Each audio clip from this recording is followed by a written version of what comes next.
Road and power crews are working today to prepare you for this freezing weather. Our team coverage continues with WRAL's Kelsey Coffey. She joins us live outside Duke Energy headquarters in downtown Raleigh. And Kelsey, they are wanting folks to know about the increased demand for power.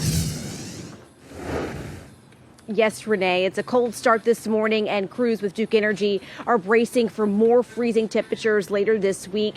I want everyone to check out the temperature right now here in downtown Raleigh. It's about 18 degrees, so we've been holding steady at 18 degrees for the past hour or so. And you may remember receiving this notice from Duke Energy last night, alerting customers about freezing temperatures this week and its impact on energy use. Let's show you some video now from back in December 2022. That's the last time we had a cold snap like this. You can see crews there working to restore power. Jeff Brooks from Duke Energy says they're preparing for outages this week in case this storm produces ice.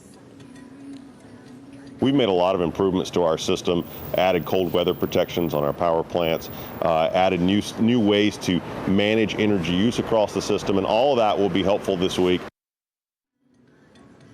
Duke Energy is encouraging customers to turn down their thermostats a few degrees this week. That can help save energy, save money, and hopefully lessen the strain on the power grid. Kelsey Coffey, WRAL News, live in Raleigh.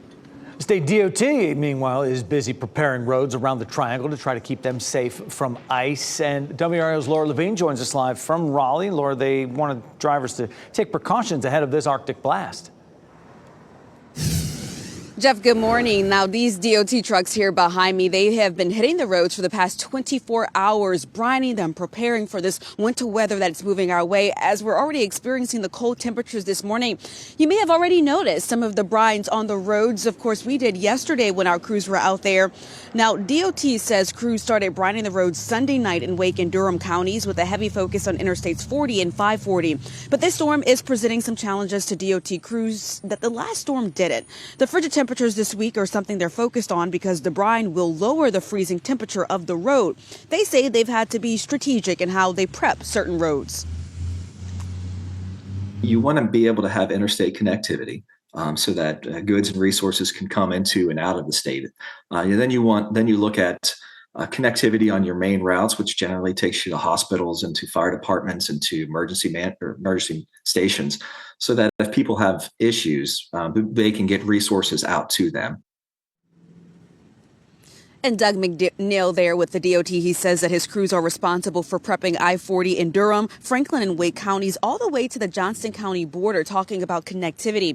And in regards to the cold temperatures we are seeing this morning, we know that Wake County schools are on a 2-hour delay so that they can make sure that all school buildings are functioning properly before allowing students to enter those buildings. Laura Levine, WRAL News, we're live in Raleigh. Governor Josh Stein will give an update this afternoon about how the state is preparing for weather, and he will join with emergency management officials at the National Guard Armory in Greensboro at 3 o'clock this afternoon. You can watch that briefing live on WRAL.com. You can also count on WRAL to be on top of this Arctic blast and potential snow. Tune in to our newscast 4 to 7:30 this evening for up-to-the-date forecast where you live.